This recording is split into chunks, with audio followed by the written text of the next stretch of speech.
Have you ever been in an interview where a single question felt like both an opportunity and an intrusion? That's the paradox we explore today. And guess what? This very paradox is why CBSE chose the interview for your Class 12 Flamingo syllabus. Hello and welcome to the Eloquent Explorers.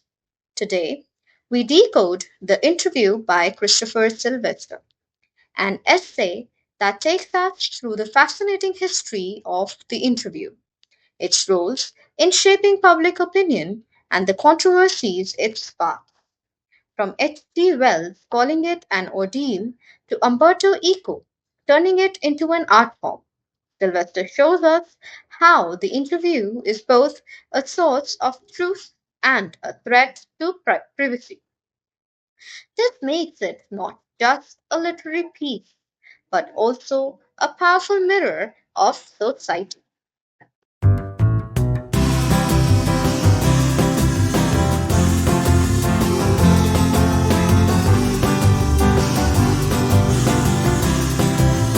In today's video, we are going to discuss about the author, the setting of the chapter, introduction to, or you can say an overview of the chapter, main characters. Then we will discuss the chapter in detail, going through it paragraph wise, and also the second part, which is the interview part. We are going to discuss it all in detail, significance of the title and the significance of the chapter. And then we are going to cover its literary aspects, which are theme, tone, mood, style, literary devices. Finally, we'll take a quick recap so that we can revise everything that we have done and the major events from the chapter, and conclude this video with the message that that the chapter provides. So this is going to be a very interesting, engaging, and a full packed video for anybody who's preparing for any kind of exams, like your subjective exams, for example, your CBSE boards, of course, and your objective exams, for example, your PGT English KVS and AWES. So make sure you stay till the end so that you can get the maximum benefit from this video. Before we get dive into the chapter, let's get to know our author Christopher Silvester. He was born in 1959 and is a British journalist and writer. He studied history at Peterhouse in Cambridge and has worked for Private Eye magazine as a reporter for 10 years. He's also written features for Vanity Fair. Okay? He is the editor of the Penguin Book of Interviews, an anthology from 1859 to the present day, from which this chapter is taken. So, this chapter again is an excerpt from the book, The Penguin Book of Interviews, an anthology from 1859 to the present day. Okay. This point is again an important point to be noted for aspirants for of PGT exams, PGT English. All right. So this is very important. Then please note this down or highlight it or just write it down somewhere. He has been interested in history of media, culture, and communication, and hence the work. All right. So that is our author, Christopher Silvester. Next, let's understand the setting of this chapter. It is set in the world of journalism and media. So this chapter does not have a physical setting or it's not there's no fictional setting. All right. So this is it's basically talking about the world of journalism and media. Therefore, the setting is the world of journalism and media.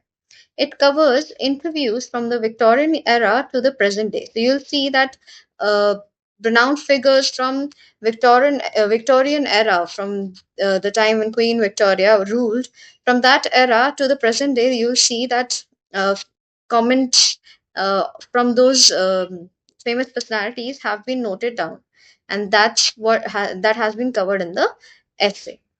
All right. Now, very important point, the whole chapter actually examines the dual nature of interviews. That how interviews can be informative yet intrusive. So this chapter compares the views of two kinds of people.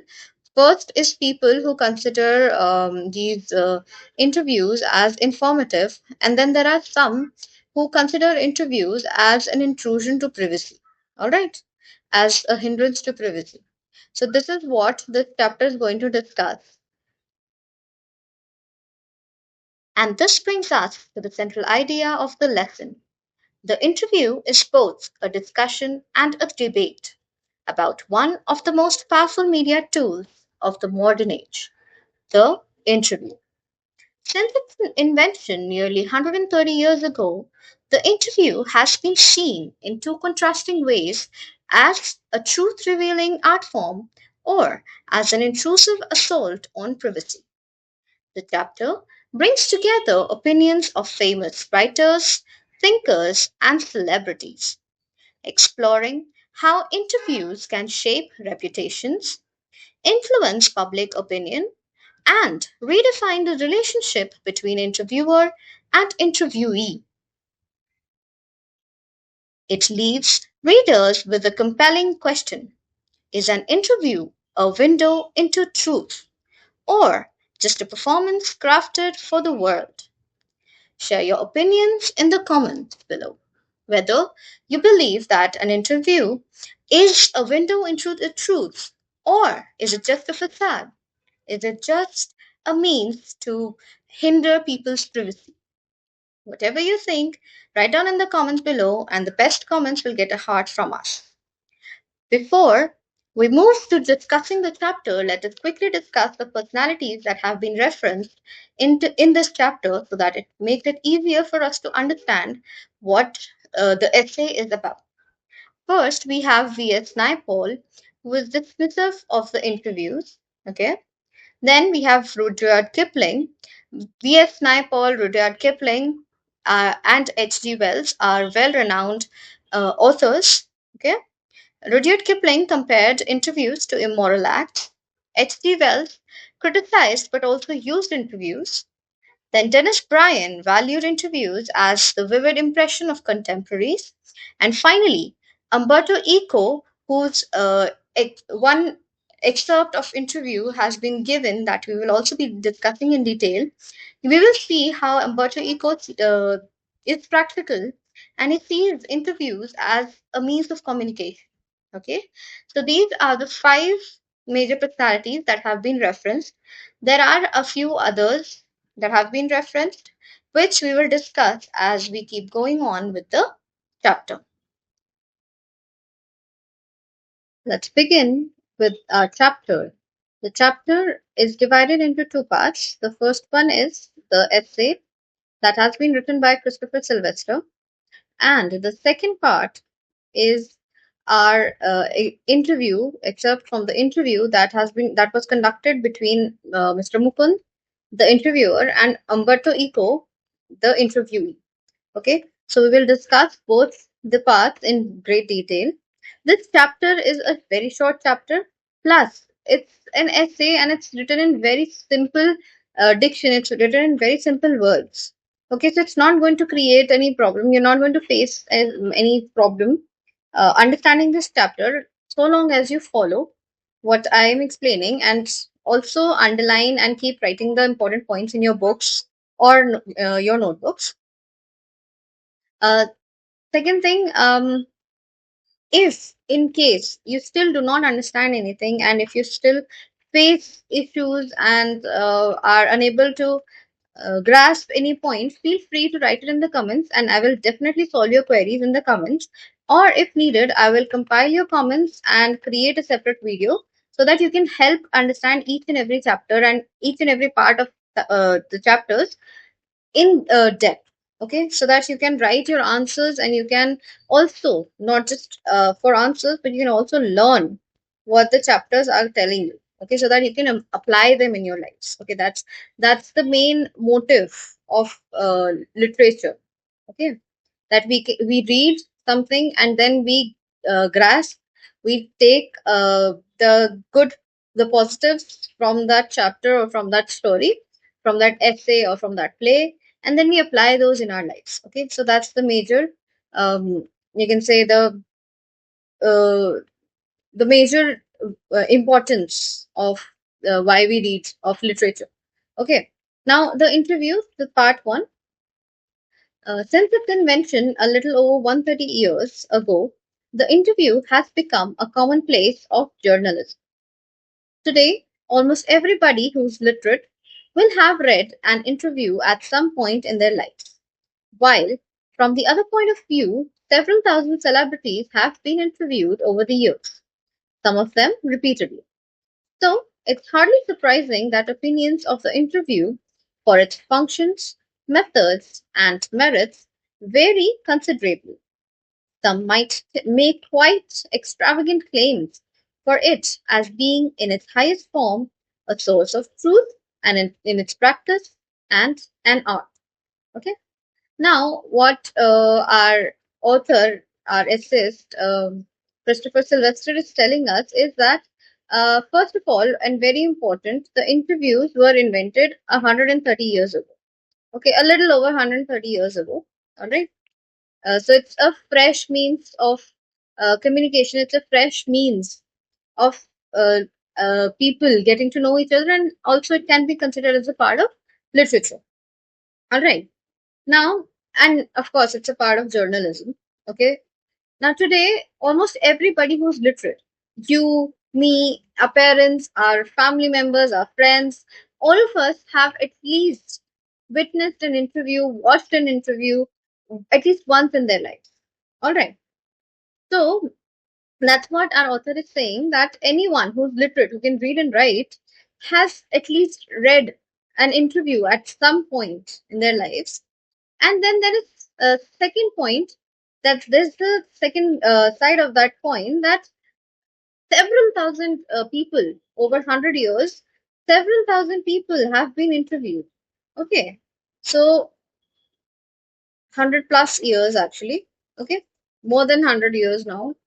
So even more than 130 years now, because it was written in, I think, 1859. Okay. So yeah. Now more than, yeah. All right. Um, so what I was saying is that there are two points of view given here. First one is that there's the audience. Okay, so it's kind of a coin. The first part of the first side of the coin is the audience, that people who have read, who have witnessed, who have watched the interviews, and then the second part, the other part is your people who have been interviewed. Okay, so interviewees.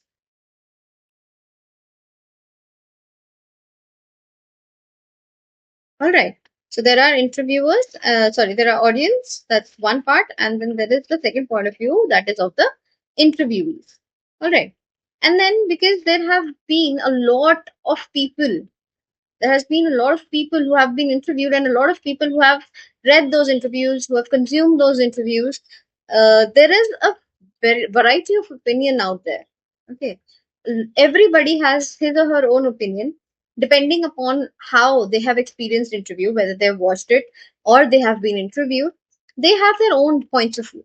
All right. Now, about its function, about its methods, about its merits. Okay. So people have different points of view. Majorly, there are two points of view which we will discuss. The first one given is that some might make it quite extravagant claims. Okay, some people may really like interviews. They may be would they may like giving interviews. They may like reading interviews. Okay, so these are the kind of people who make huge claims, who make extravagant claims, saying that interview in its highest form, in its best form, is it could be a source of truth. Okay, it could tell us something about some truth about a personality, about a person, or maybe a situation.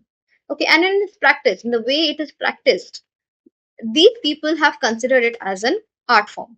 Okay, so for example, if there are these people, let's say, if you talk about the audience, generally it's the audience, people like Dr. Kalam, okay, Dr. APJ Kalam, and then there are people like Kalpana Chawla who have been interviewed, and there are people who enjoy uh, reading interviews about celebrities, and then they get to know them more. Okay, people enjoy reading or maybe watching because these days it's all digital. And in the early days, in 100 years ago, maybe more than 100 years ago, only print media was available, and then only radio was available, so people could only listen. And then before that, people could only read. So, these people, some may enjoy reading about celebrities, interviews about celebrities, and then some may enjoy reading interviews of famous personalities and of great thinkers. And then others may enjoy reading about celebrities and film stars and actors and so on and so forth, and even sports people. Okay. So now, such people who enjoy consuming interviews, they may consider it as a source of truth. Okay. And they all may also call it, they may also go up to the level of calling it an art form. Okay. And also, people who enjoy giving interviews, who enjoy being interviewed, may have a similar opinion. Okay. It may be a platform for them to share their truth. And they may also consider this interviewing, the process, the practice of interviewing, as an art. Okay. So that is one point of view, which is that people may consider it as a source of truth, or in practice, they may consider it as an art. So they are in favor. Now, the second part, okay, the second point of view. Others, usually celebrities who see themselves as its victims, might despise the interview as an unwarranted intrusion into their lives, or feel that it somehow diminishes them. Just as in some primitive cultures, it is believed that if one takes a photographic portrait of somebody, then one is stealing that person's soul. B.S. Naipaul feels that some people are wounded by interviews and lose a part of themselves. Lewis Carroll, the creator of Alice in Wonderland, was said to have had a just horror of the interviewer, and he never consented to be interviewed. Okay. So now this paragraph gives us the second point of view. Okay. Second point of view is of the people who dislike, who disapprove, and who despise interviews. Okay. These people, they are generally celebrities, and they considered interview as something traumatic. Okay. They consider themselves as victims of interviews. Okay. They find interviews as something that intrudes their that hinders their privacy. All right. So, they also feel that it somehow diminishes them. It somehow makes them feel small. It somehow uh, you know makes them have to reveal something that they do not want to, and that makes them feel small. They makes them feel diminished. Okay. Just as in some primitive cultures, in some old cultures, it is considered that if you take a photographic portrait, if you click a picture of somebody, they believe that their soul has been taken away. Okay. So if you create a photographic portrait of somebody in these primitive cultures, then it is equivalent to stealing that person's soul. Okay. So they believe that person's soul has been stolen. So why has this point been added in this paragraph, that in some primitive cultures it is believed that if one takes a photographic portrait of somebody, then one is stealing their soul? Why do you think this point has been mentioned here? This is because he's considering interviews as a kind of uh, trying to give you this point of view that interviews are also like photographic portraits. Okay. They uh, see, a person's soul is something that is very pious, very very private to each person. Okay. And it is not the same for everyone. Okay. So it is something very personal. And if you click a picture of a person and they consider it as them stealing their soul, it's kind of a metaphor for them to say that the people are trying to steal something very personal, steal something that is very private. Okay. So he's comparing that belief of primitive cultures, of people not wanting to get their photographic portraits taken, because they consider this as people stealing their soul. Okay, people stealing something that's very private, very personal to them. He's comparing that to um, interviews. Okay, to the point of view of people who consider themselves as victims of interviews and who do not like giving interviews. Okay, now first we begin with the points of view of two famous personalities. First is V.S. Naipaul. He's a contemporary author, and Lewis Carroll. Okay, he's an author, or he's the creator of Alice in Wonderland. I'm sure all of you as children have must have read or at least watched this movie, Alice in Wonderland. If you haven't, I'd recommend read the book, but if you want to go for the shortcut, you can of course always watch movies. It's animated. There is an animated version also. There is a non-animated version also, and I think that's all available on YouTube. Okay, so you can watch there, and it's a very good story, or you can just go through it. You can just read it if you haven't. Now, Lewis Carroll, the creator of Alice in Wonderland, he was said to have a just horror of the interviewer. He was said to be so scared of the interviewers. He would feel horrified of the interviews that he never ever agreed to be interviewed. Okay, he never consented to be interviewed, so he never lied. He never. He was so afraid. He was terrified of the interviews, terrified of what they might ask, and terrified of uh, having to share his personal life, his private life with people, that he never agreed to be interviewed. I hope this much is clear. It was his horror of being lionized which made him thus repel would be acquaintances, interviewers, and the persistent petitioners for his autograph. He would afterwards relate the stories of his success in silencing all such people with much satisfaction and amusement. Okay, so he did not want to be treated as a celebrity. Okay, so that means that he was horrified of being lionized. He did not want to be treated as a celebrity. Okay, so that is why he repelled any would be acquaintances. He did not want to make any acquaintances. He did not want any interviewers. And he also did not like people, persistent petitioners who would petition for his autograph. Okay, so he did not want to be in the company of any acquaintance, any person he did not know well. And then he did not like to be among interviewers, and he did not even like to give autographs. Okay, so he was a very private person is what we can understand from this.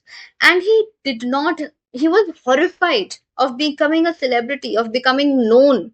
And that's why he stayed away from all these people, and he never accepted being interviewed. Okay, and then afterwards, he would also relate to the stories of his success. He would also tell the stories of his success of shutting down such people, of silencing such people with much satisfaction and amusement. Okay, he would enjoy that part. He would enjoy going away from these people. He would enjoy shutting these people down and declining these people. All right. So that is what we get to know about uh, Lewis Carroll, that how much he hated interviews and public interaction. Now, next we talk about Rudyard Kipling. Everybody has heard about Rudyard Kipling. Expressed an even more condemnatory attitude towards the interviewer. His wife, Caroline, writes in her diary on for 14th October 1892 that their day was wrecked by two reporters from Boston. She reports her husband as saying to the reporters, "Why do I refuse to be interviewed? Because it is immoral. It is a crime, just as much of a crime as an offense against my person as an assault. Just as much merits, uh, and just as much merits punishment." Okay, it is cowardly and vile. So now, Rudyard Kipling was. We saw Lewis Carroll, how much he hated. Rudyard Kipling was, you can say, another step ahead. Okay, he expressed a stronger disapproval. Okay, he hated in being interviewed even more. Okay, now and he's expressed that uh, disapproving attitude of his towards the interviewers. Okay, now his wife Carolyn, she this is Carolyn. Okay, Rudyard Kipling's wife. She has written in her diary on October 14th, 1892, that their day was wrecked by two reporters from Boston. Okay, so they may have been out, um, maybe for a walk or maybe for some work, whatever. And this, says that her day was ruined, was destroyed by two reporters from Boston.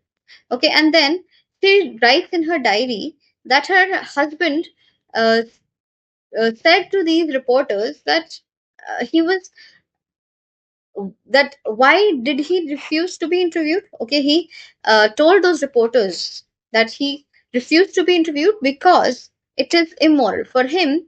Interviewing Being interviewed actually was immoral.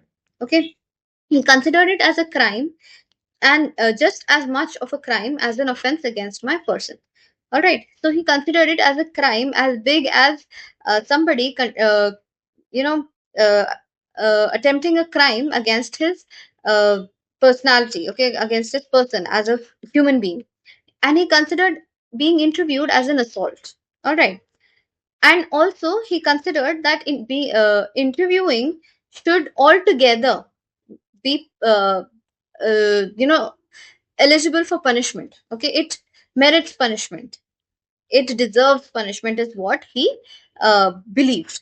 Okay, he considered interviews as cowardly and vile, which is unpleasant, extremely unpleasant.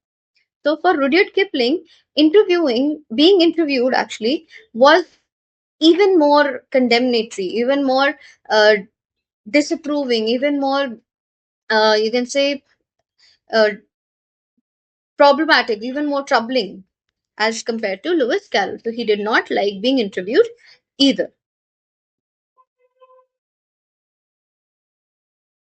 No respectable man would ask it, much less give it. Yet Kipling had himself perpetrated such an assault on Mark Twain only a few years before. Now see this irony here. Okay, if he were being interviewed, he did not like it. Okay, he considered it as an assault, he considered it as a crime and which should be punished. Yet he has himself committed that crime. Okay, so this is the irony, the dual nature of Mr. Kipling here, that we get to know that Kipling had himself perpetrated, he had himself carried out or committed a harmful, illegal, immoral action. Okay, so in this case, it was that he had committed the crime of interviewing Mark Twain only a few years before he made this comment. Okay, so that's the dual nature here that we get to know of Mr. Kipling. Now, H.G. Wells, in an interview in 1894, referred to the interviewing ordeal, but was a fairly frequent interviewee, uh, and 40 years later found himself interviewing Joseph Stalin. Okay, so now this is Mark Twain, and here we have H.G. Wells and Joseph Stalin. Uh, Now, our author tells us that, moving on from Mr. Kipling and Mr. Mark Twain, here we have H.G. Wells. He is again an author, and we have a story. You must have read his story. A part of it was a part of your syllabus. In the comments, mention which story it was. Okay, that you have read about H.G. That has been authored by H.G. Wells. Okay, it's an excerpt from the novel, is what more I can tell you. Okay, and also the name of one of your books. So think about it, one of your literature books. So think about it. Okay, and comment which story, which famous uh, novel part, excerpt from novel has been given in your syllabus, previous syllabus as well. Okay. Now, H.G. Wells, in an interview in 1894, referred to the interviewing ordeal. Okay, so he considered interview as an ordeal. He considered, um, you can say it as a task, as something that was very problematic for him as well. And yet, again, we see another natured person, that he was a fairly frequent interviewee. He gave a lot of interviews. Okay, even though he considered it as an ordeal, he considered it as something, something troubling, something very hectic for him, something he did not enjoy. And yet he gave a lot of interviews. And then 40 years later, he found himself interviewing Joseph Stalin. So he has interviewed as well. Okay, so again, a dual natured person. We see two points of view in all these. Okay, now Saul Bellow, who has consented to be interviewed on several occasions, nevertheless once described interviews as being like thumbprints on his windpipe. Yet, despite the drawbacks of the interview, it is a supremely serviceable medium of communication. These days, more than at any other time, our most vivid impressions of our contemporaries are through interviews. Dennis Bryan has written, almost everything of moment reaches us through one man asking questions of another. Because of this, the interviewer holds a position of unprecedented power and influence.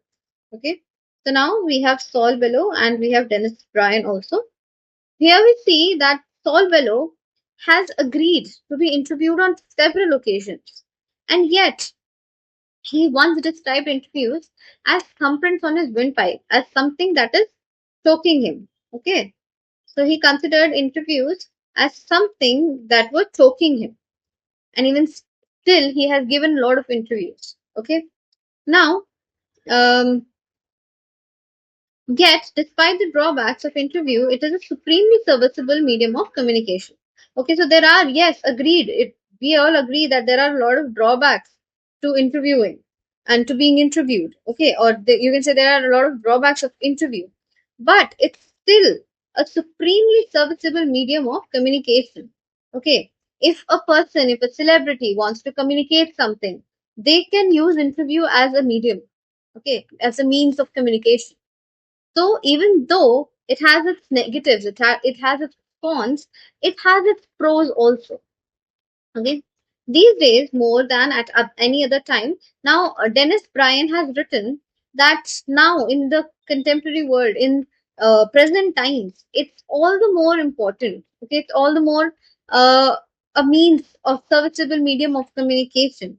Okay, that's our most vivid impressions of contemporaries are through interviews. Okay, now he says that during these times, during these in these modern days, in these contemporary days, there are that as compared to other times, as compared to the previous generation and 100 years ago, okay, our impressions, our very clear impressions, our vivid impressions of our contemporaries, of people who are living during the same era as ours. Okay, we get their impressions through interviews. So interviews are also a means of creating an impression on a large number of people that are your contemporaries.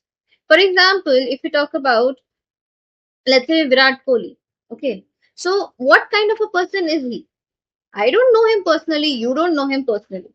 Okay, but we do know, we can kind of understand, we can create a picture of what kind of a person he is through his interviews. If you follow interviews of him carefully, you can create a picture of his personality.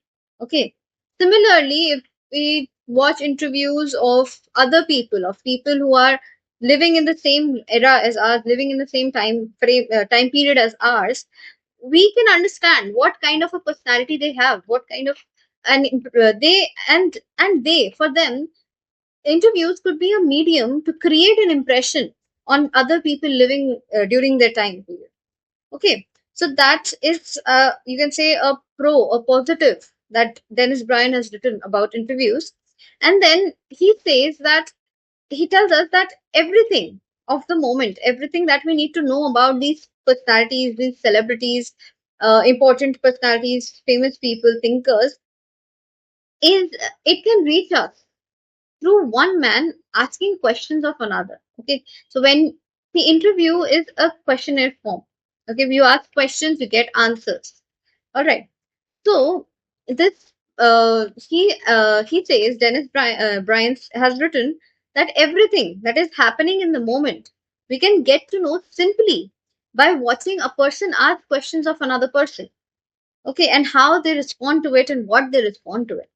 Because of this, now because of this practice that an interviewer can ask questions and the other person has to answer most of the times. Okay, this gives the interviewer an it gives an unprecedented power and influence. Okay, a position of power and influence that had never existed before interviews. Okay, so one person who is interviewing another person gets hold of such a power. Okay, gets hold of position of such power and influence. Okay, that had never existed before, so they can make or break a personality. Okay, they can make or break a person's impression also. So they somehow get this unprecedented, this you can say the unseen power position that was not there more than 100 years ago, more than 200 years ago. That was not there. But since interviewing came into being, this interviewer has become the holder of such a position of power and influence. Okay.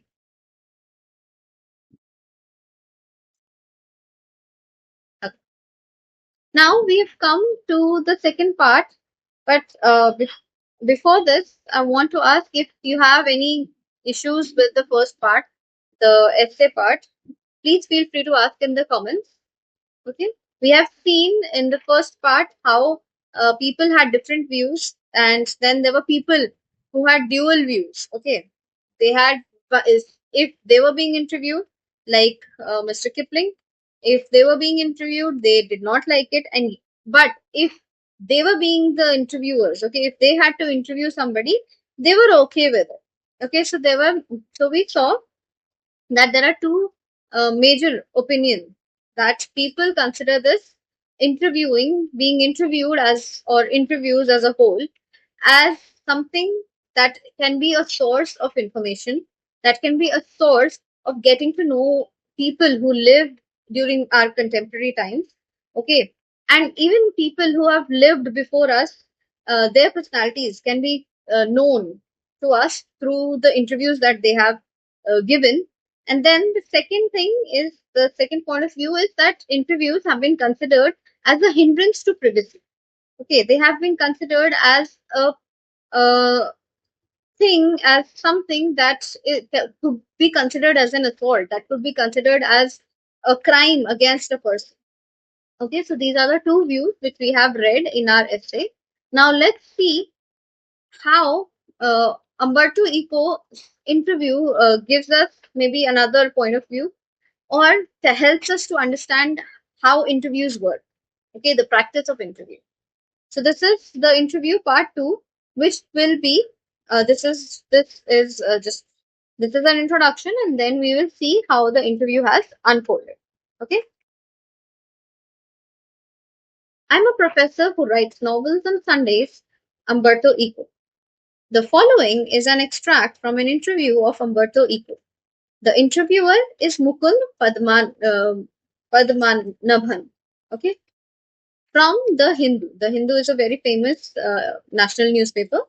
Umberto Eco, a professor at the University of Bologna, Italy, already acquired a formidable reputation as a scholar for his ideas on semiotics, which is the study of science, okay, literary interpretation, and medieval aesthetics before he turned to writing fiction. Literary fiction, academic texts, essays, children's books, newspaper articles, his written output is staggeringly large and wide ranging. In 1980, he acquired the equivalent of intellectual superstardom with the publication of The Name of the Rose. Now, this is his book. It was published in 1980. Another point for PGT English aspirants. Okay. which sold more than 10 million copies. So the name of the rose author is Umberto Eco. Okay, and written in 1980. Okay. So now what we get to know here is this is an introduction to Umberto Eco. Okay, he's a professor at the University of Bologna in which is in Italy.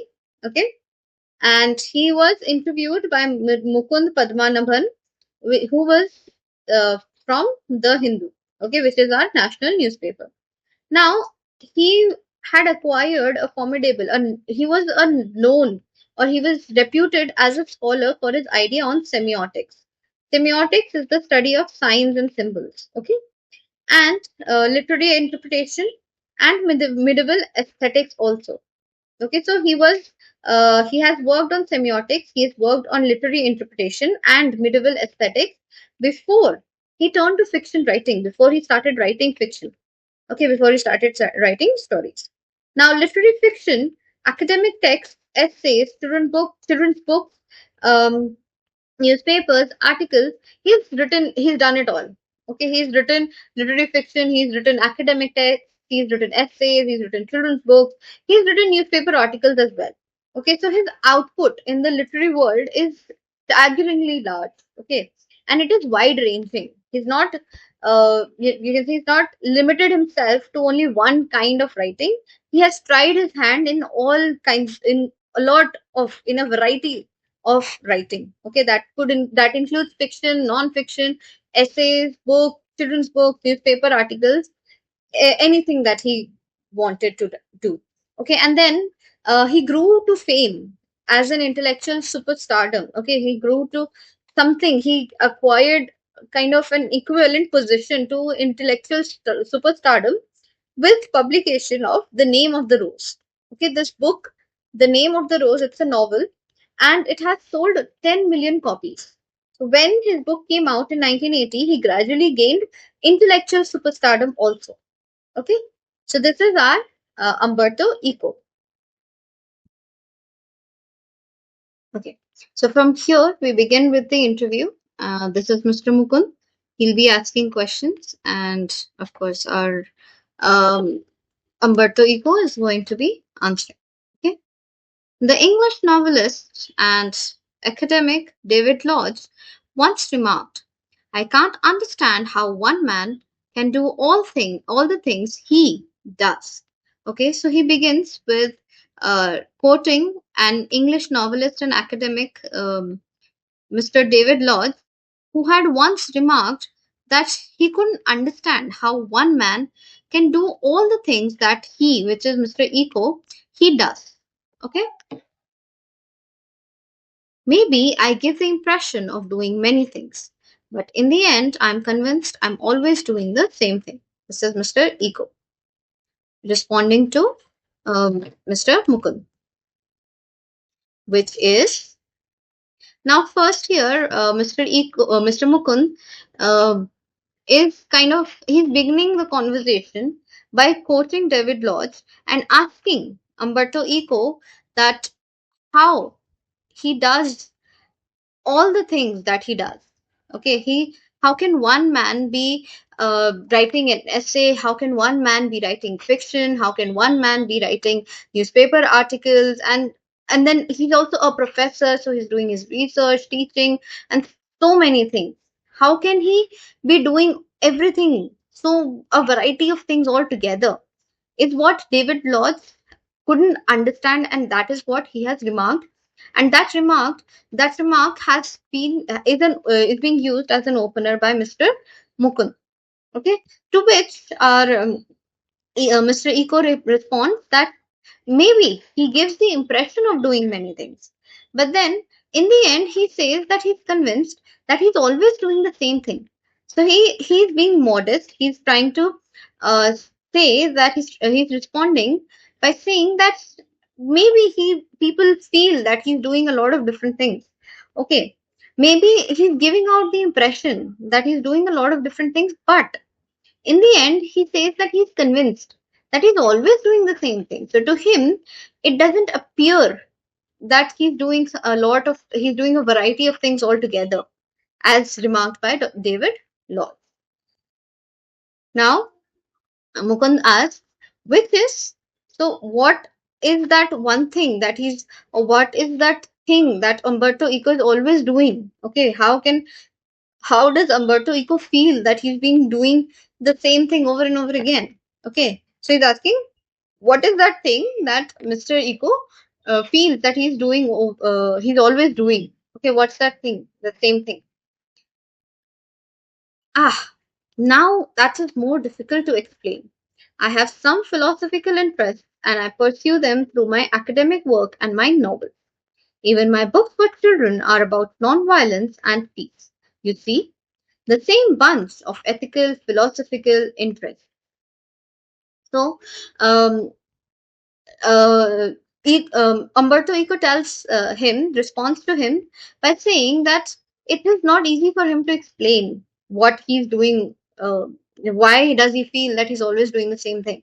But then he says that because he has some philosophical interests and he pursues them through whatever he writes, he's kind of telling Mukund and all of us through that is that whatever he writes, whatever he is doing, whatever work he's putting out, whatever output he's giving, it generally follows the same philosophical interest, okay, same ethical principles, same bunch of beliefs that he has. So whether it is books for children, whether it is novels, whether it is any academic work, whether it is newspaper articles or any essay, he says that he's always doing the same thing, which is putting his ethical, philosophical interests into words in different ways. Okay, sometimes it's for children, sometimes it's in through novels, sometimes it's through an essay, sometimes it's through an academic work. Okay, so he says that people may think that he's doing a variety of work, but to him, he's always doing the same thing. And then I have a secret. Okay? Did you know what will happen if you eliminate the empty spaces from the universe? Eliminate the empty spaces in all the atoms? The universe will become as big as my fist. Okay. So now he continues to explain that he also has a secret. And then he questions Mr. Mukund that what do you think will happen if you remove all the empty spaces? So if let's say if these are two atoms, okay, and there are multiple atoms in the universe all spread around. Okay, so what will happen if you remove all these spaces? If all these spaces are removed, what will happen? They will all contract and maybe become as large as this dot. That's it. Or maybe as big as this. The entire universe could become as big as this fist. Okay, so that's what he's saying. He's beginning to explain something. Okay, let's see what it is. Similarly, we have a lot of empty spaces in our lives. I call them interstices. Okay, this is an intervening space, especially a very large one. Okay, say you're coming over to my place. You're in an elevator, and while you're coming up, I'm waiting for you. This is an interstice, an empty space. I work in empty spaces. While waiting for you for your elevator to come up from the first to the third floor, I have already written an article. And then he laughs. So he's saying he's trying to explain what he does, that he has a secret. How see people wonder how he's able to bring out such a variety of literature. Okay, he's able to give write essays, he's able to write articles, he's able to write novels and fiction and also be a professor. Okay, so that job is also there. So people wonder how he's able to do, and here he's responding, he's answering, he's satiating that query, that hunger of people to understand how he's able to do so many things. Okay, so the first thing he tells us how he can do is that because he follows only a few specific beliefs and ethical philosophies. Okay, ethics and philosophies, and he's always using those in his work. Okay, so that's one. Second thing is he explains that there are a lot of empty spaces in between atoms, in our world, in our universe, and similarly there are a lot of empty spaces between events happening. Okay, for example, let's take a very simple event of making tea. Okay, so when you're making tea, after you've put everything in the pan, the tea leaves, the sugar, if you take sugar, or just the tea leaves, water, and milk if you want to or not. Okay, so when you've put all the ingredients in the pan, there is this time period which it will take for the tea to boil and for you to drink it. Okay, between those two events, there is this time.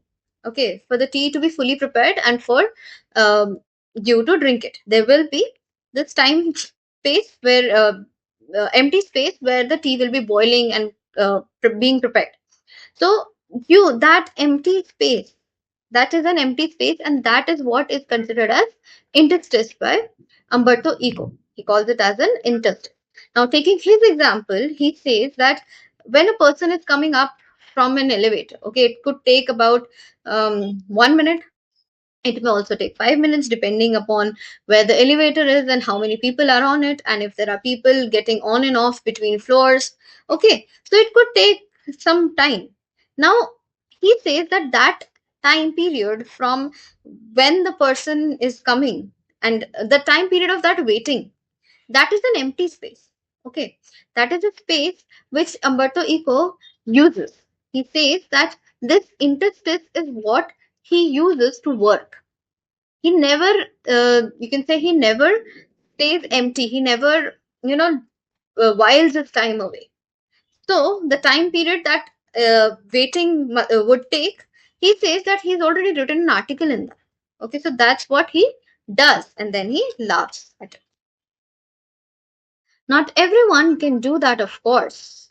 Your non-fictional writing, your scholarly work has a certain playful and personal quality about it.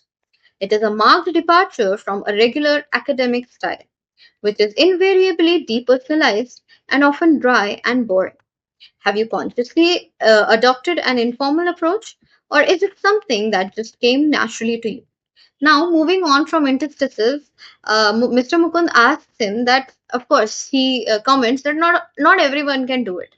Okay, not everyone can write an article in 5 minutes. That has that waiting time period. Not everyone can do some work in while that waiting period between your tea is being prepared and you get to drink it. Okay, so he says that of course not everyone can do it, and then he comes to his work. So he says that his non-fictional work, his scholarly work, has a kind of a playful personality. Okay, and it is very personal. Sorry, it's playful and personal quality. Okay, so it is very playful. It is also very personal. And if you have read other essays, if you have read any academic work, it is kind of boring. Okay, it is very impersonal. It's not, it's depersonalized, it's dry, it's boring. Okay, it's like somebody yapping all the time. All right, but Mr. Eco's work is not like that. It's very personal. You can easily relate to the writing and to the author, and it is kind of playful. So now Mr. Mukund is wondering and asks him that has Mr. Eco adopted this style of writing consciously, or did it just come to him naturally? Was there something that happened that make him write in this certain way? All right, so let's see what Mr. Eco responds to that.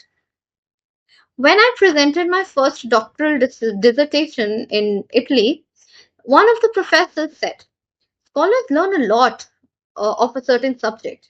Then they make a lot of false hypotheses, and then they correct them, and at the end they put the conclusions. You, on the contrary, told the story of your research, even including your trials and errors. At the same time, he recognized I was right and went on to publish my dissertation as a book. It meant he appreciated it. So now he's answering to Mr. Mukund. He says he's telling the story, he's sharing an anecdote from his life that when he presented his first doctoral dissertation in Italy, there was one of this professor. he he's talking about the traditional way of how people write dissertation. Okay, they will read a lot on the subject. They will take a certain topic. They will read about it. They will learn about it, learn everything that there is, And then they will make a lot of false hypotheses, they will make a lot of false scenarios about it, and then they will correct them, and then they will present them, they'll put conclusions, and that's all. Okay, so they will just that's kind of a boring thing for a reader. All right, because you have already, you're just creating problems for no reason, and then you're giving solutions to it. So why are you creating problems in the first place, right? So that kind of thing is not interesting for all the readers. All right. So, but what is the difference between them and Eco's writing is that Eco has written, he's told the story of the research. He's not written, he's not, mugged up and learnt about a subject and just written, created false situations and then given, created false problems and then given solutions. He's not done that. Okay. Instead, he wrote the story of how he researched something, what he found, how he found it. Okay, and then what he tried to do. Okay, were there any problems that came to him, and then how he tried to solve them, how many trials it took him, how many errors he made. He wrote down a story of it all. Okay, and so to Umberto, he felt at first that probably the professor is disapproving his work. Okay, but then he says that at the same time, the way Umberto Eco had written, he understood that it was right. It was the right way to present a dissertation. It was the right way to present a research. And therefore, he went on to publish it into a book. Okay, he published it as a book. And that meant that the professor had appreciated what Eco had done. At that point, at the age of 22, I understood scholarly books should be written the way I had done, by telling the story of the research. This is why my essays always have a narrative aspect. And this is why probably I started writing narratives, or novels, so late, at the age of 50 more or less. I remember that my dear friend Roland Barthes was always frustrated that he was an essayist and not a novelist. He wanted to do creative writing one day or another, but he died before he could do so. I never felt this kind of frustration. I started writing novels by accident. I had nothing to do one day, so I started. Novels probably satisfied my taste for narration. Okay, so uh, we had talked about doctoral dissertation, and that is how he got the idea of writing essays in the way that is different from those boring essays that we generally read. Okay, so Mr. Eco tells us that essays should be written. That moment made him realize that essays should be written, or any academic text should be written in a way that tells a story. Okay, tells the story of research or whatever. Okay, so that is why he explains that his essays always have a narrative aspect, that it feels like the author is conversing, is telling a story to the reader.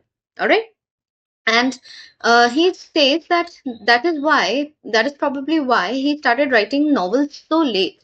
He was so engrossed in writing essays and other non-fiction stuff in a different style, and then he got to writing novels very late.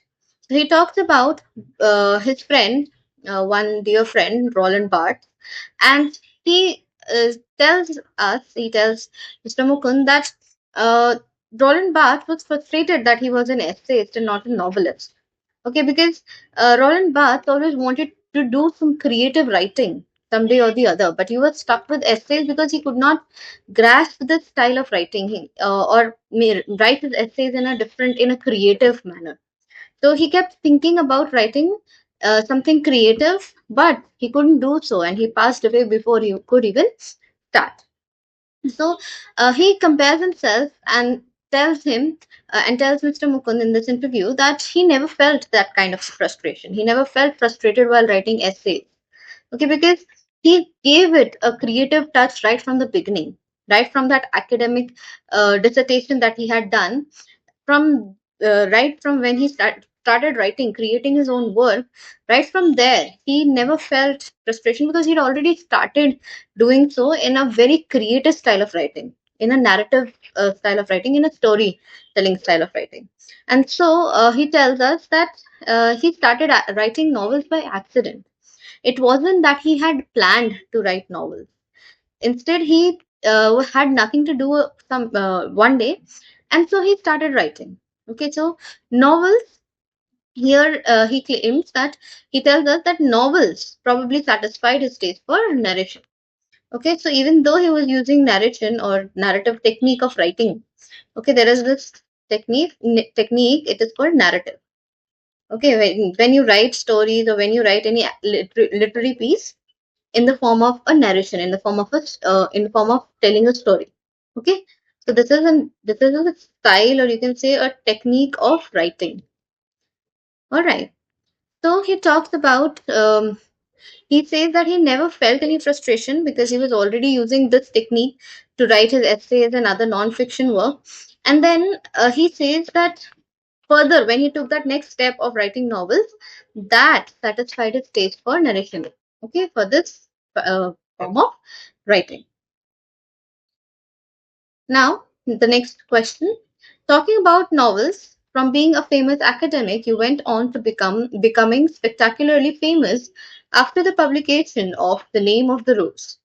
You've written 5 novels against many more scholarly works of non-fiction, at least more than 20 of them. Okay, so now Mr. Mukund continues questioning that if when we talk about novels, from become being a famous academic, okay, remember he started his career as a professor, as a PhD scholar, and then a professor. He's employed as a professor. Okay, so he started his work as a dissertation. Okay, as and then he continued with academic work. All right, so he was a famous academic, and then we've read about his writings on semiotics and other uh, pieces of academics. Okay, so he questions that from being a famous academic, Eco went on to becoming spectacularly famous after the publication of The Name of the Rose. Okay, he has written 5 novels against more scholarly works of non-fiction. So simply he's telling us that uh, he was a famous academic. Okay, he was a famous academic. From there, he became a famous novelist, or you can say, yeah, he became a famous novelist. Okay, but he has, of course, he has a novelist. He has more academic work. Okay, he says that he has more than 20 academic work against 5 novels. So he's only written 5 novels, and he's written more than 20 academic works. All right, over 40. So it's not 20. Um, Eco tells us it's over 40. His scholarly works are over 40. Okay. Uh,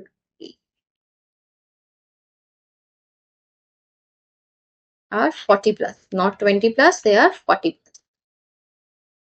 Over 40. Among them, a seminal piece of work on semiotics. But ask most people about Umberto Eco and they will say, oh, he's the novelist. Does that bother you? Okay, so now we get to know that Eco has written 40 plus scholarly works, okay, that is non-fiction, okay, scholarly works, and he's written only around 5 novels, out of which the famous is The Name of the Rose. Okay, The Name of the Rose. So he should be known, technically, he should be known for his non fiction work. Okay, because that is more in number. All right, but if you talk about people if you talk to people who've heard about Eco, they consider him as a novelist. All right, they consider him as a novelist and not an academic or not a scholar.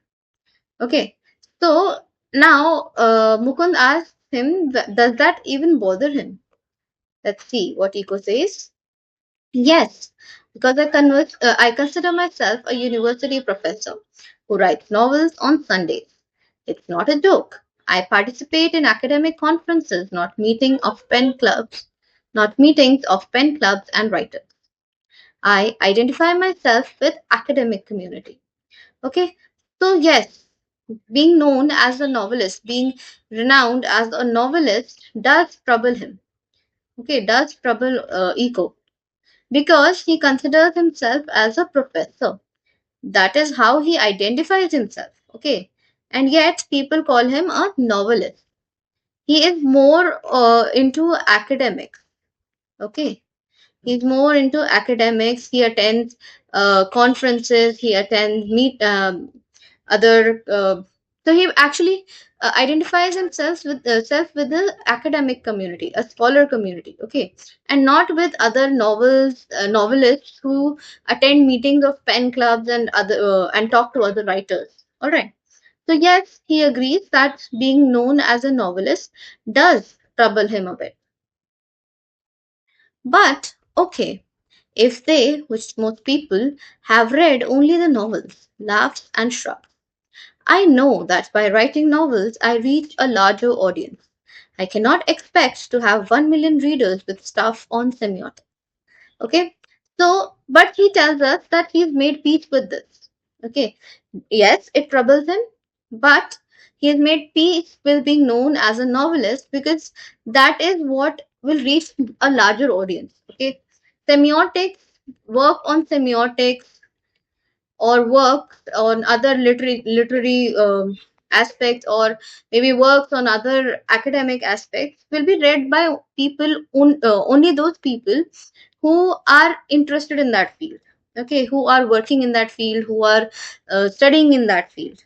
All right, so you and I won't be reading semiotics just for fun because we don't have anything to do with learning about the language of signs and symbols as of now.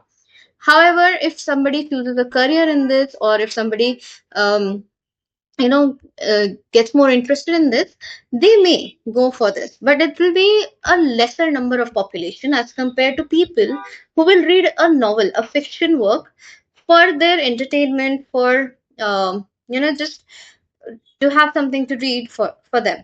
All right, so yes, Eco understands. He says that he understands that, of course, he is a university professor. He identifies himself with the academic community, but he also understands that his work, or that is a part of academics, is not going to get as much audience because he cannot expect a million readers to read stuff on academic on semiotics. All right, it'll only be the people, those limited number of people who are actually working in that field, that will be reading his works on semiotics and other uh, academic works. All right, so he has made peace with this information, and he's made peace with being known as a novelist and not a university professor. Which brings me to my next question. The Name of the Rose is a very serious novel. It is a detective yarn at one level, but it also delves into metaphysics, theology, and medieval history. Yet, it enjoyed a huge mass. Were you puzzled at all by this? Okay, so the Name of the Rose is a kind of a novel that includes detective aspects. Okay, and then it also delves into metaphysics, theology, and medieval history. So it's not just one kind of thing; it's a blend of different aspects. Okay, different kinds of theories have been blended, different forms of writings have been blended to make one novel. All right, and yet, even though it is a little difficult to understand, it's very serious novel, and yet a lot of people have enjoyed it. Okay, a lot of people have read it. So Mukund asked Eco whether he was puzzled, whether he was confused as to how that happened. Okay, because he has written it in a form, in, you can say, at a higher level of understanding. Okay, and yet a lot of people have understood it, have read it, and have enjoyed it. Okay, let's see what he responds. No, journalists are puzzled, and sometimes publishers. And this is because journalists and publishers believe that people like trash and don't like difficult reading experiences. Consider there are 6 billion people on this planet. The Name of the Rose sold between 10 and 15 million copies. So, in a way, I reached only a small percentage of readers. But it is exactly these kinds of readers who don't want easy experiences, or at least don't always want this. I myself, at 9 p.m. after dinner, watch television and want to see either Miami Vice or Emergency Room. I enjoy it and I need it, but not all day. Okay, so um, so now he explains that yes, even though this book is a little difficult to read, it gives its readers a little difficult experience. But then he says he you can say he justifies that his novel has only sold between 10 to 15 million copies. Okay, that's it. Out of 6 billion people in this on this earth, only 10 to 15 million copies, only 10 to 15 million people have read it. So it comparatively it's a small number. Okay. So um it reached only a small percentage of readers comparatively. But he says that these are the kinds of readers that do not want any easy experience. They want a difficult experience. They want to be engaged thoroughly in whatever they are reading. And he says, and or at least not always do they want an easy experience. Sometimes they may go for an easy experience. For example, when you take dinner, and after that, if you want to watch something, you're going to watch something very light. Okay, something that is just for entertainment purpose. However, if you are reading during the day, you are going to want a more challenging experience. You're going to want a more intellectual kind of experience. Okay, so that is what he explains, that people believe, that journalists believe, that publishers believe that people always want an easy experience, but that is not true. Not always do people, not always do everybody, does everybody want a uh, want an easy experience. Okay, there will be times, and there are readers who will enjoy the engaging in a higher level of intellectual experience, even if it's true or not. Okay, so they're going to enjoy that difficult reading. And that is why Eco isn't at all confused that it reached 10 to 15 million people.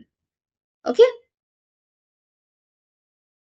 now, could the huge success of the novel have anything to do with the fact that it dealt with a period of medieval history that, now he couldn't complete his sentence, so that's possible. But let me tell you another story, because I often tell stories like a Chinese wise man. My American publisher said while she loved my book, she didn't expect to sell more than 3,000 copies in a country where nobody had seen a cathedral or studied Latin. So I was given an advance for 3,000 copies. But in the end, it sold 2 or 3 million in the US. Okay. So now Mukund has asked that is it possible that the success of the novel had anything to do with the fact that it was dealing with the period of medieval history? Okay, so what he had written in The Name of the Rose also had pieces from medieval history. Okay, so Mukund asks that could that be the reason why this novel was a huge success? To which Eco responds that it is possible. It could be possible that people enjoyed reading that part of medieval history, and that's why a lot of people read it. But he says that he must tell another story, because he enjoys storytelling and he tells stories like a Chinese wise man. Okay, so he explains his points, he gives his you can say his answers in kind of stories. All right, So he talks about when he was about to publish this novel. He says that his American publisher said that while she loved the book, she did not expect it to sell more than 3,000 copies. Okay. Now, in a country where nobody knew what a cathedral was, and nobody has studied Latin, she felt that people would not be able to connect with the novel, and hence it would not gain any popularity. Okay, so Eco was given an advance for 3,000 rupees, for 3,000 copies only. However, when it came out, it sold around 2 to 3 million copies in the US itself.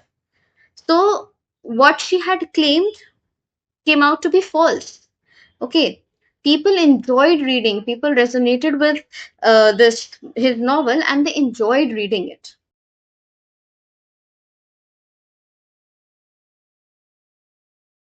A lot of books have been written about the medieval past for before mine.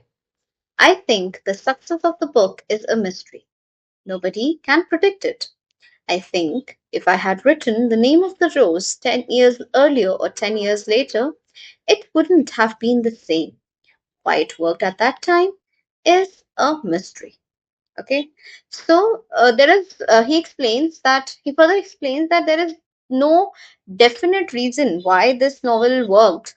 Okay, it could have failed. Maybe he had written, if he had written 10 years later or 10 years earlier, it could have failed. So maybe it was all about the timing that he wrote during that.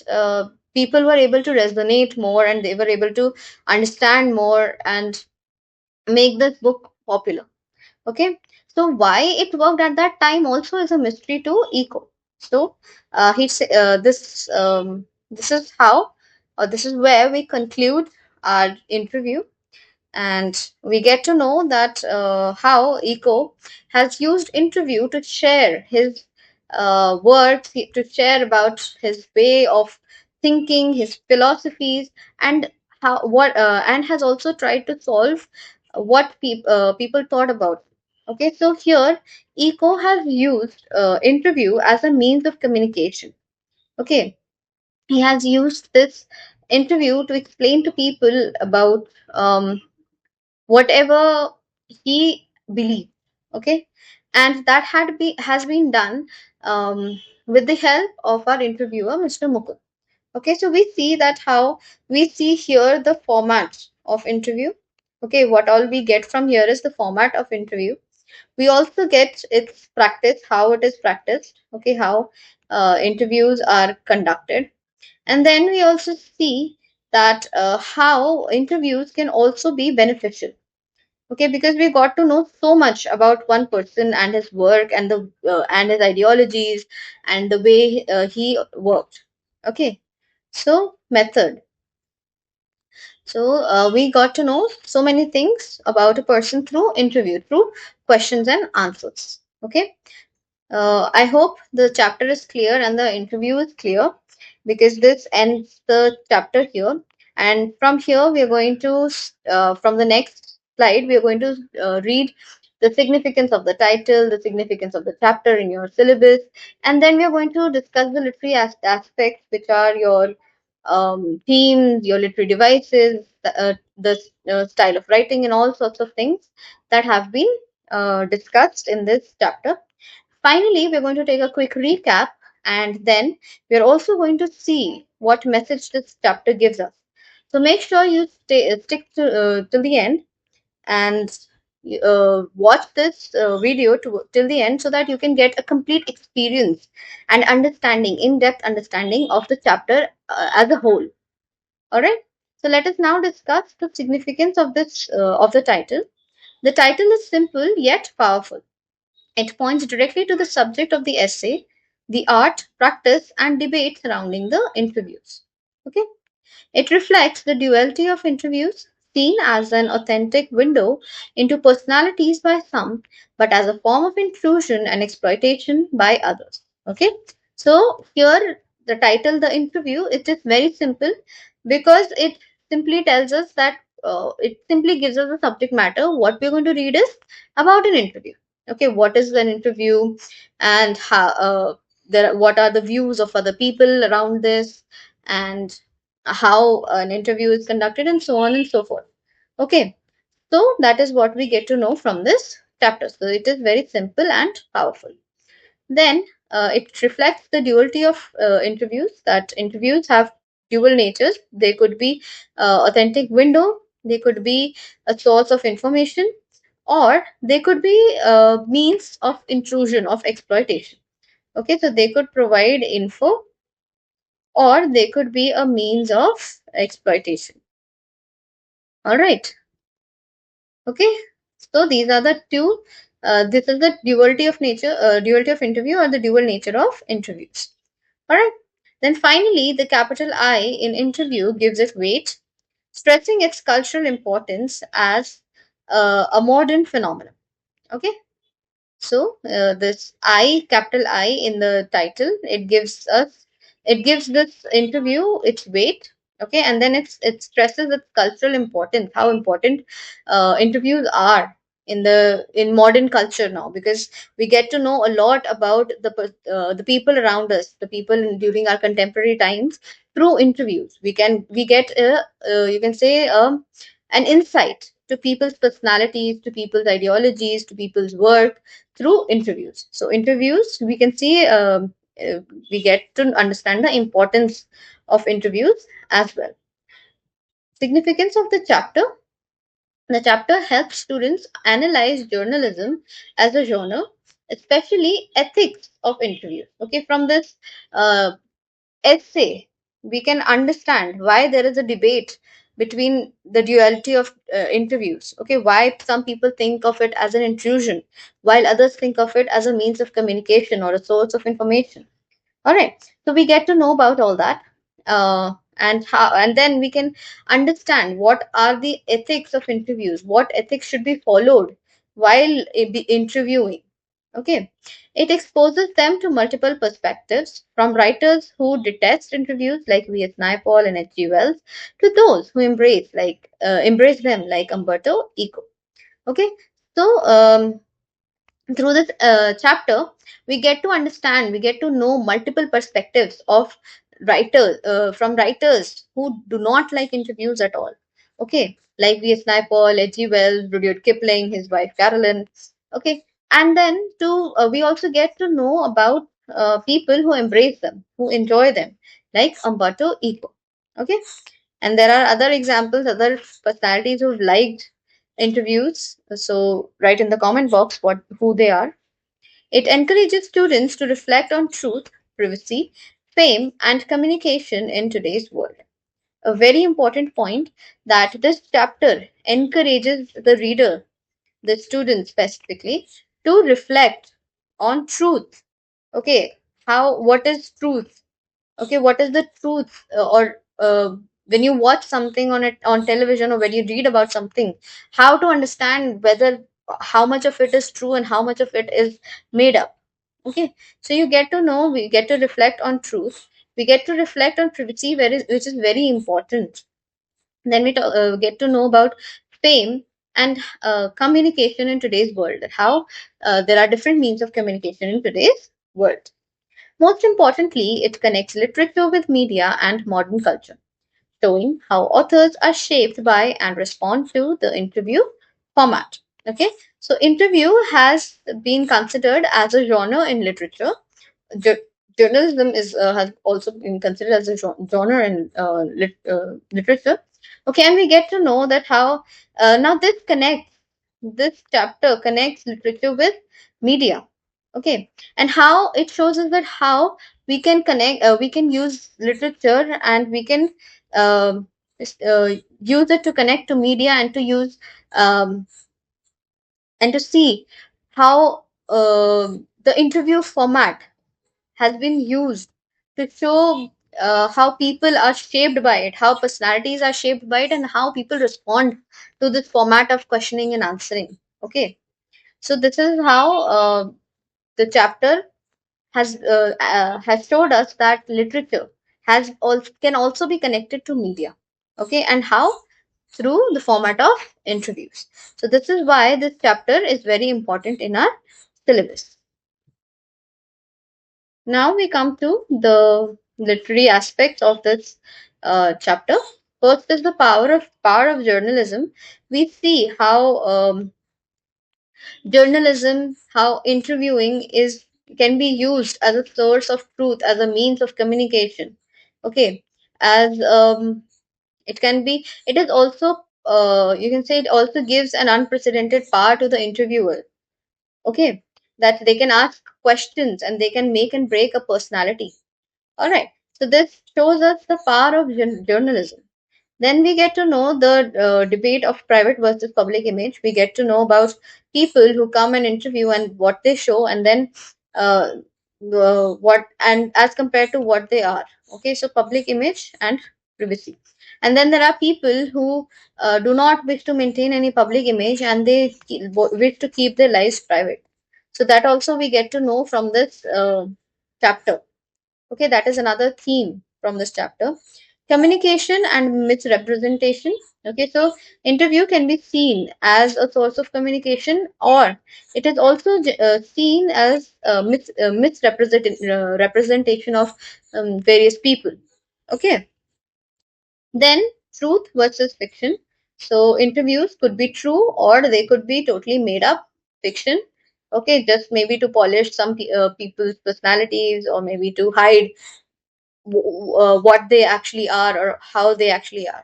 Okay, or it can also be used to reveal truth. Okay, to tell us the truth about a person or about a work, and it could be a source of communication as well.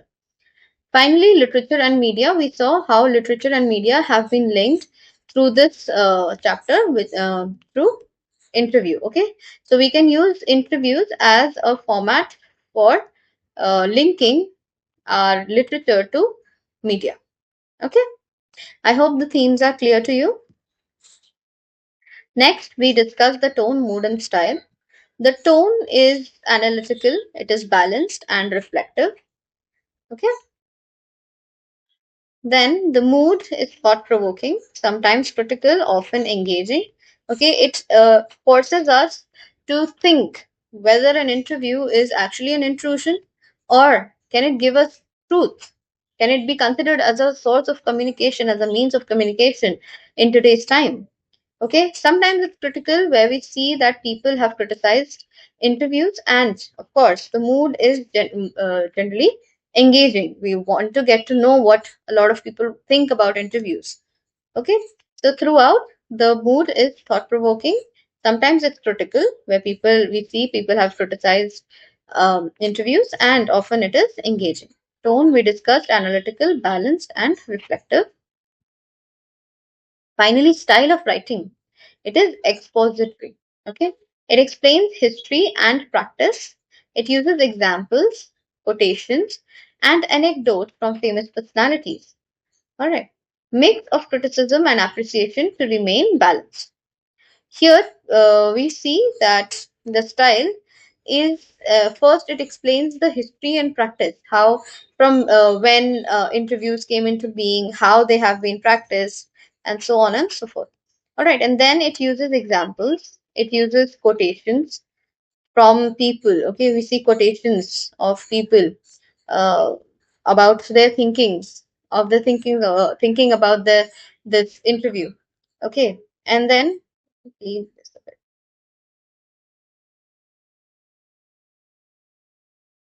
and then we see that it is a mix of criticism and appreciation. Okay, so it's not just criticizing, it's not just appreciating, it's not just one. It's not showing just one aspect. It's showing both its criticism as well as its appreciation to keep it balanced. So that is the style of writing. That it is a balanced writing. I hope this much is clear. Now we discuss the literary devices. First is illusion because it refers. Illusion is when you refer to some other literary text or some famous personality or their work. So here we see references to Naipaul, Kipling, Eco, Mark Twain, and so many other famous personalities and writers. Okay. Irony. H.G. Wells both condemned and used interviews. Okay, so H.G. Wells, we saw that he hated interviews. He did not like interviews. He condemned them. He called them a crime. And yet, H.G. Wells has committed that crime. Had committed it before, a little while ago. Okay, when he interviewed Mark Twain. Then contrast, some writers condemn, others praise interview. So we see the contrast, and then that's how we also see the balance in writing. Okay. And finally, quotations, we see authentic voices from different eras. So it's not just limited to today's time, it is since the Victorian era. Okay. Since the Victorian era, we see voices have been quoted in uh, this essay, and to present day. Okay, present day people like Naipaul. All right, so it's not just um, only Victorian or only present day. It's because and we have authentic voices. We have people. We have renowned people, and their quotations have been used to explain the text, to explain the essay.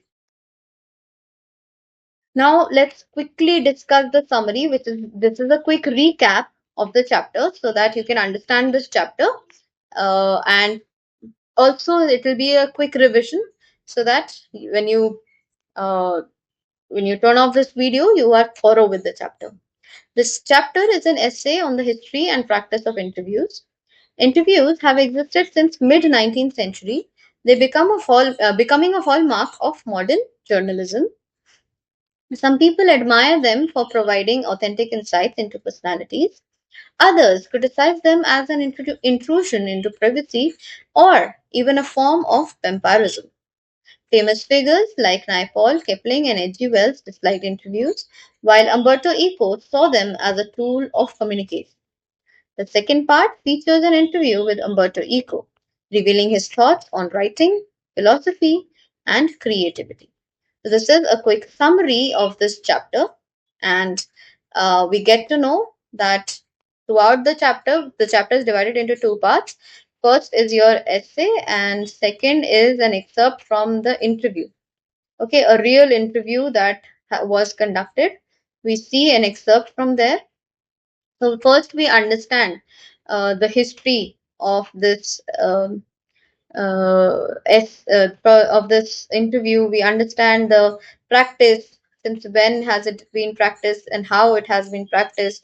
We see people's opinion on this particular art form, you can say. Okay, you can say, or maybe you can say a part of journalism. And then we also see how journalism has been mixed with literature through interview. Okay.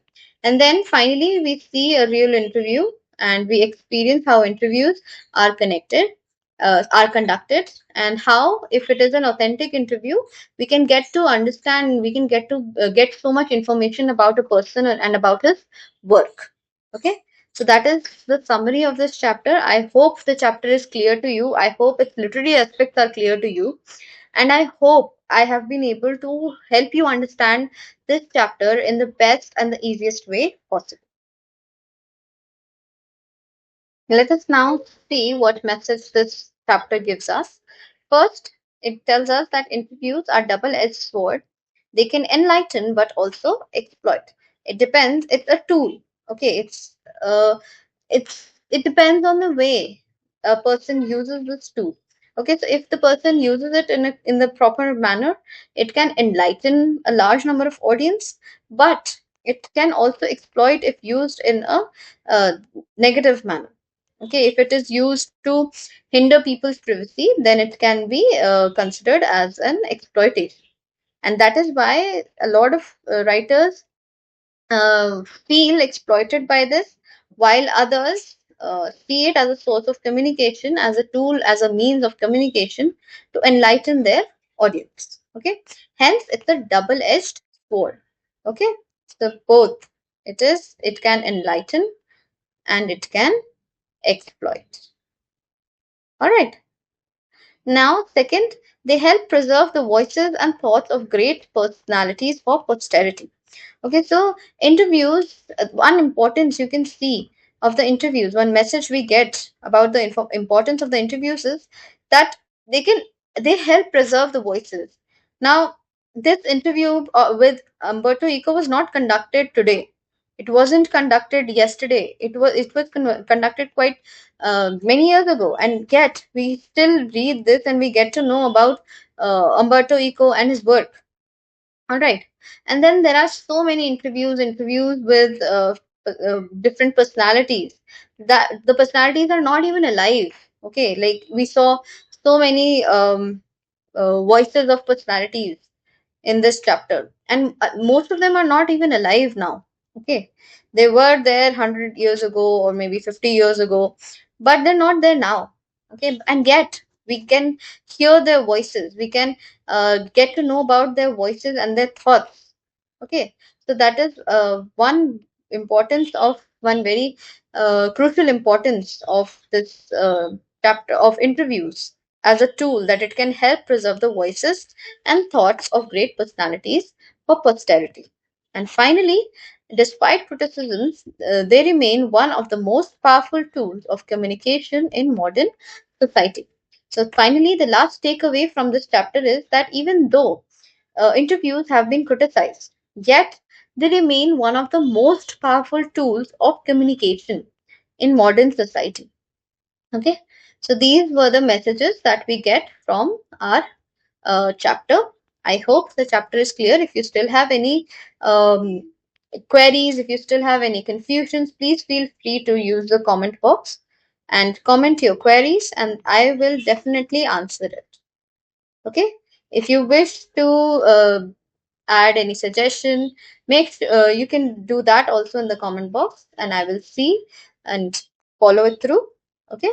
If you have any other thing that you wish to share with me, you can do so here, or you can do that on our Telegram channel.